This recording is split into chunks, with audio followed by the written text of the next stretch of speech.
बात समझ में औरतों की नहीं आती, तुम्हारी समझ में आए तो मुझे समझाना। कैसे? औरत औरत ही है ना। जब ये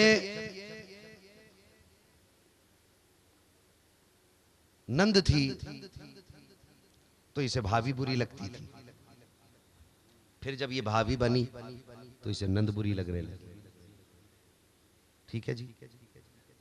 जब ये बहू थी तो सास बुरी लगती थी, जब ये सास लगी तो इसे बहू बुरी लगने लगी।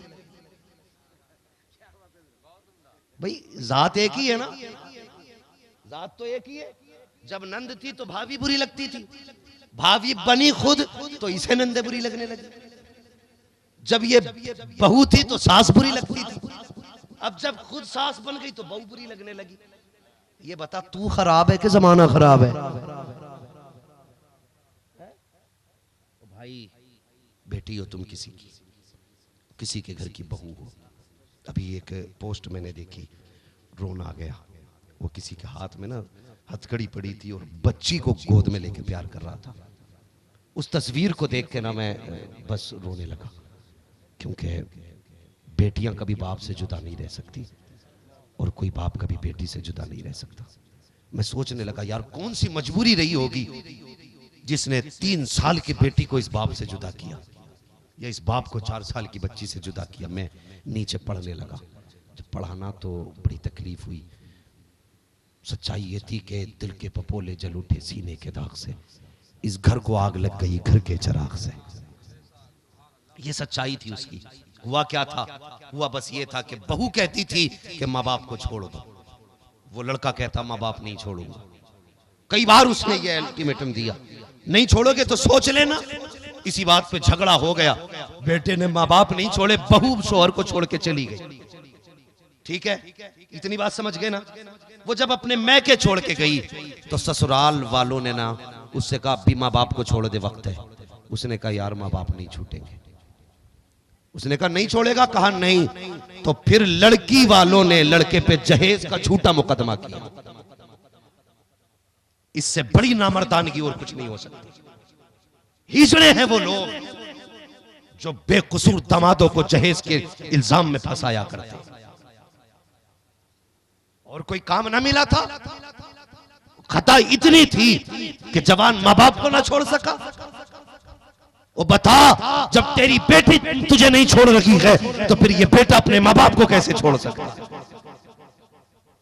कभी इसकी जगह पे खुद भी खड़े होकर तो देखा करो। क्यों नहीं देखते इसकी जगह खड़े होकर के? तुम्हारी इतनी सी सजा ने, इतने से कसूर ने एक बेटी को बाप से जुदा कर दिया, एक बेटी को बाप से दूर कर दिया। तुम जानते हो जिनके बाप जेलों में चले जाते हैं वो बच्चे यतीमों की तरह जिंदगी गुजारा करते हैं। जिनके अपने जेलों में कैद होते हैं उनकी ईदें नहीं होती हैं। जिनके अपने जेलों में बंद हो जाते हैं कोई उनके सर पे हाथ रखने वाला नहीं होता है। वो याद रख, अगर रब से डरता है, जन्नत में जाना चाहता है तो किसी को बेकसूर न फंसाना, किसी पे जुल्म न करना, वरना याद रख जैसी मौत का झटका लगेगा अल्लाह कब्र में गिरा के इतना रुलाएगा कि रोते रोते आंसू खत्म हो सकते हैं, कोई आंसू पोंछने वाला नसीब नहीं हो सकता। इसलिए बेटियों से गुजारिश है कि तुम कभी भी अपने शोहर पे ये इल्जाम लगाकर अपने लिए जहन्नम मत खरीदना। औरत की जन्नत शोहर के कदमों में। अगर शोहर नाराज है ना तो तू सजदे करते करते मर भी जागी, अल्लाह तेरे लिए जन्नत के दरवाजे नहीं खोले। अगर जन्नत में जाना चाहती हो तो फिर शोहर की मर्जी के मुताबिक अपने आप को ढाल लो। हाँ, हमने तो शराबियों की औरतों को जन्नत में जाते देखा है। उन्होंने ये नहीं देखा शोहर शराबी है, कबाबी है, जुआरी है। फर्माबरदार शोहर की रही। जब मरीना इनाम उन्हें रब ने ऐसा दिया, खुदा की कसम जनाजे उठे ना तो कफन से मुझको अंबर की खुशबू आ रही थी। इसलिए बेटियों से गुजारिश है कभी ये इल्जाम अपने शोहर पे ना लगाना। और मियाँ बीवियों से एक बात कह के कुछ बात खत्म करना चाहता हूँ, बात बात में तलाक की नौबत ना लाया करो। तलाक दे दोगे, मान लिया, तलाक दे दोगे, तुझे भी बीवी मिल जाएगी और तुझे भी शोहर मिल जाएगा, लेकिन जो बच्चे हैं उन्हें माँ बाप कहां से मिलेंगे? उन बच्चों के बारे में सोचा करो जो तुम्हारे घर की खिलने वाली कलियां हैं। बच्चों को माँ बाप नहीं मिलते, उनकी जिंदगी बर्बाद हो जाती है। खुदा के लिए अगर 1% तुम्हारी मियां बीवी से नहीं बनती है तो बच्चों के चेहरे देख के झगड़ों को नजरअंदाज कर लिया करो। फरमाया गया जो किसी भी जाति करने वाली औरत नाफरमान बीवी को बर्दाश्त खुदा की रजा के लिए करेगा, जब वो कयामत में आएगा तो उसे अल्लाह रब्बुल इज्जत हजरत अय्यूब अलैहिस्सलाम के सब्र के बराबर सवाब अता फरमा देगा। सुभान अल्लाह, सुभान अल्लाह, सुभान अल्लाह। वाह वाह वाह। अगर जन्नत में जाना चाहते हो तो ये सामान आखिरत है, ये सामान आखिरत है। आखिरत के अजाब से बचना चाहते हो तो इन बातों पे अमल करना, हमें रब का भी हक अदा करना है। बोलो इंशाअल्लाह, इंशाअल्लाह। बंदों का भी हक अदा करना है। किसी का 1 रुपया नाजायज नाजायज नहीं लेना है। नमाज, रोजा, हज, ज़कात, इसकी पाबंदी करनी है। अलग अलग एक एक मौजू पे गुफ्तगू की जाती तो बड़ा वक्त चाहिए था। सब पर पाबंदी करनी है और साथ में मुस्तफ़ा से इश्क करना है। आला हज़रत फरमाते हैं, ऐ इश्क तेरे सदके जलने से छुटे सस्ते, जो आग बुझा देगी वो आग लगाई है, वो आग लगाई है।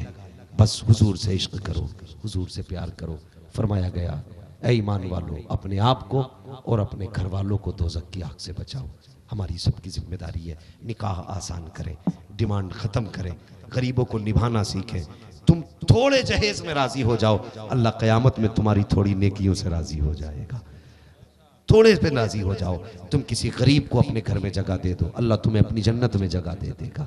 ये जन्नत में जाने के आसान है। कमेटी वालों के जरिए ये पैगाम आप तक पहुंचा, ना तो मनक़बत सुनी है। बस अल्लाह करीम इस महफिल को अपनी बारगाह में कबूल फरमाए, हमारी मेहनत को अपनी बारगाह में कबूल फरमाए। 1.5 घंटा होने वाला हो चुका है जी, 1.5 घंटा हो चुका है। देखिए फरमाइशें कई सारी है मेरे भाई, एक बात सुन ले। मेरा अपना भी मिजाज ये है ना,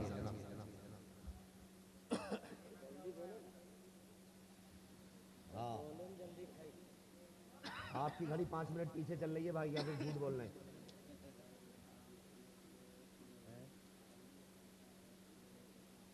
हाँ, अल्लाह सलामत रखे भाई। और भाई ने मुझसे कहा थोड़ा सा एक मौजू पर गुफ्तगू की जाए। थके तो नहीं अभी, आप सुन लेंगे ना 5 मिनट है माशाल्लाह। और जरा आप भी बता दें, तैयार है ना सुनने के लिए? अल्लाह सलामत रखे भाई। और सबसे अहम काम क्या करना है हमें? रिज्क हलाल खाना है। रिज्क हलाल खाना है। हमारी कौम बड़ी अच्छी है, बहुत अच्छी कौम है। गौस का दामन नहीं छोड़ेंगे, पीर का दामन नहीं छोड़ेंगे। 500 रुपए का नोट गिरा हुआ मिल गया वो भी नहीं छोड़ेंगे। तकलीफ की बात नहीं है अगर मस्जिद से लौटे गायब हो जाए तो। ऐलान होता है इमाम साहब के कोई चप्पल ले गया है, शर्म आनी चाहिए हमें। मस्जिद से चप्पल बदल लाते, जबकि निजाम कुदरत ऐसा है कि बंदा दूसरे की जूती में पैर डालेगा ना, पैर खुद बता देता ये तेरी नहीं है। बोलो है कि नहीं? इस बात से मुत्तफिक है कि नहीं? अगर हैं तो बोलें, और आप बोलेंगे तो फिर मैं बोलूंगा। हाँ, खाली लंगर के सहारे तो नहीं बैठे, कुछ बात भी सुनने बैठे कि नहीं? बताओ, पैर किसी के दूसरे की जूती में चला जाए, फौरन बता देता ये मेरी, ये मेरी, ये मेरी। जब पैर जाते ही बता देता कि मेरी नहीं है, तो घर तक पहन के आ गया, तुझे पता नहीं चला इमाम की पहन के आया है, पहन के सौदा कर आया बाजार में, तुझे पता नहीं चला किसकी पहनी है। एक जगह ऐलान हुआ कि साहब इमाम साहब के कोई जूते ले गया है। 3 दिन के बाद जूते वापस हुए। मैंने कहा यार ये जूते वापस 3 दिन बाद क्यों आए? कहने लगे साहब मैं पहन के अपनी खाला के घर चला गया था, इसलिए आज 3 दिन बाद आया हूँ। और मुझे बता, खाला के घर तक घूम आया, तुझे जूती का पता क्यों नहीं चला? और खुदा के बंदे, तू तो वो था अगर सोना भी बड़ा मिलता था हाथ नहीं लगाता था, इसलिए कि तू किली बड़ी पे नहीं जिया करता था। अगर तू जीता था तो मदीने वाले के करम पे जिया करता था। आज सोना तो छोड़ो, 10 का नोट गिरा के दिखा दियो जलसे में, ढाई गिरा दियो मौलवी की तकरीर के बाद ही। और कुछ नोट अगर इधर उधर मिल गए ना पड़े हुए, तो कुछ तो माले गनीमत समझ के जेब में रखे। क्या भाई मिल गया, हो गया काम, 100 का नोट मिला ना, इससे कभी भले पूरे नहीं होते। फ्री का मिले हाथ मत लगाना, मेहनत कर, भले 5 रुपए मिले, मेहनत के 5 आएंगे तो अल्लाह उसमें 5000 की बरकत अता फरमा देगा। 5000 की अल्लाह बरकत अता फरमा देगा।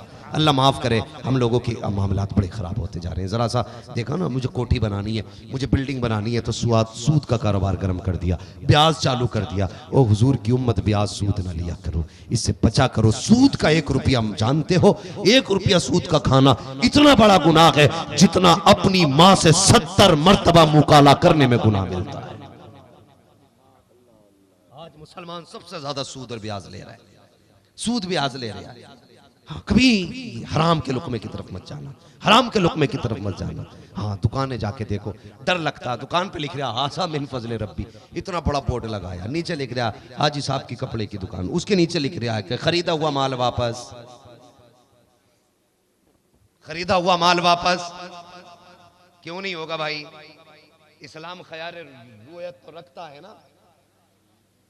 बैग के अंदर खरीदो फरोख्त में देखने का इख्तियार है, खरीदने वाला देखने के बाद अगर उसे कोई कमी लगे तो वापस कर सकता। ये शरीयत ने गुंजाइश रखी है। हाँ, ये रखी है गुंजाइश शरीयत ने।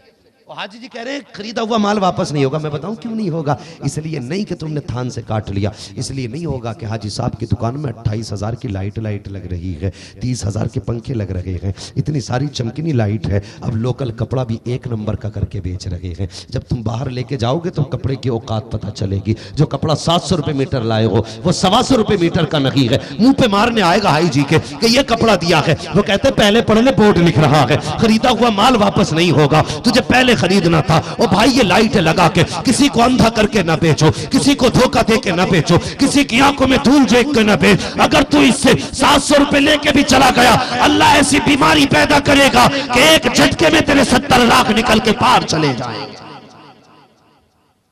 हाँ, धोखा दे के मत बेच, साफ करके बेच। इमाम आजम अबू हनीफा, अल्लाह अकबर। आपकी कपड़े की दुकान थी, आज इमाम कपड़े की दुकान कर ले कि नहीं बिजनेस नहीं कर सकता इमाम। या तो इमामत से हटाओ या दुकानदारी से हटाओ। ये अंधी कौम है हमारी। इमाम बिजनेस नहीं कर सकता, इमाम कारोबार नहीं कर सकता, इमाम काम नहीं कर सकता। तुम क्या जानो? हमारे बड़े बड़े उलमा ने ना बिजनेस किए हैं। और हजरत उमर ने फरमाया जब तक ये कौम बिजनेस करती रहेगी जमाने पर राज करेगी। ये हजरत उमर ने फरमाया था, जब तक ये कौम बिजनेस करेगी ये जमाने पे हुकूमत करेगी, और जब ये बिजनेस छोड़ देगी जमीन में घुसती चली जाएगी। बिजनेस छोड़ दिया, नौकरी के चक्कर में मारा फिर रहा। नौकरी मिल जाए, 70 साल हो गए, डिग्रियां फट गई, नौकरी नहीं मिली।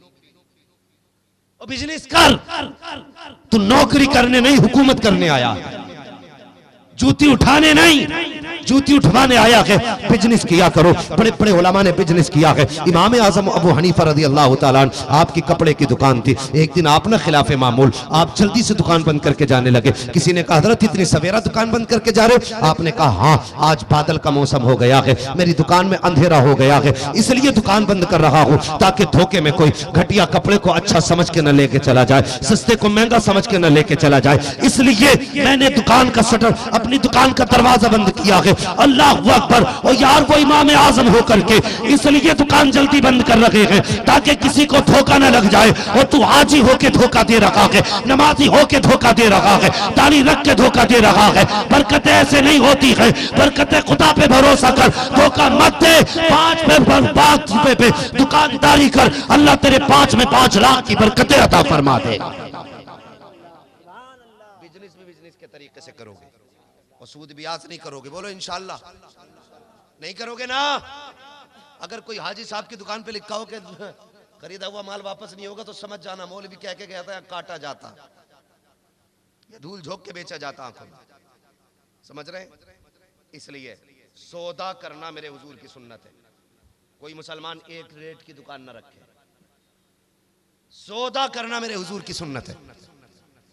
जब एक रेट की दुकान होगी तो सौदा ही नहीं होगा, और सौदा करना मेरे हुजूर की सुन्नत है। तो एक रेट की दुकान नहीं चलाएंगे हम, अपनी मर्जी से सौदा।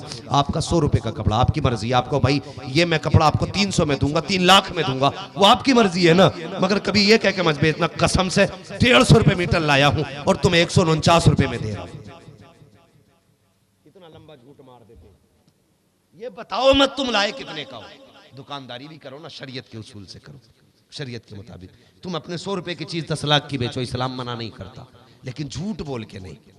आप अपनी की कहिए भाई हमारी ये चीज इतने की है, तुम्हें कितने की लगती है। जिसको कपड़ा जितने का लगेगा वो कीमत लगाएगा। औसत आए तो दो, औसत ना आए तो मत दो। ना कसम खा के बेचना है ना झूठ बोल के बेचना। बोलो इंशाअल्लाह। धोखा दे के तो नहीं बेचोगे? बोलो इंशाअल्लाह। ज्यादा दुकानदार बैठे हैं कि बोलने तैयार ही नहीं है भाई। है कि मौलवी तो दुकानदारी पट्टे करके जाएगा आज? नहीं, ऐसे दुकान में अल्लाह बरकत अता फरमाएगा। हलाल कमाएंगे इंशाअल्लाह, हराम से बचेंगे।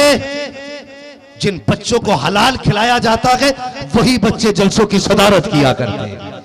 जिन बच्चों को हलाल खिलाया जाता है वही इस्लाम की कमेटी बना करते हैं। जिनकी रगों में हलाल की रोजी होती है वो मस्जिदों की जिम्मेदारी समझते हैं। जिनकी हलाल रगों में हलाल खून होता है वो मदरसों की जिम्मेदारी समझते हैं। जिनकी रगों में हलाल रोजी होती है वही मुस्तफा वाले होते हैं, वही खुदा वाले हुआ।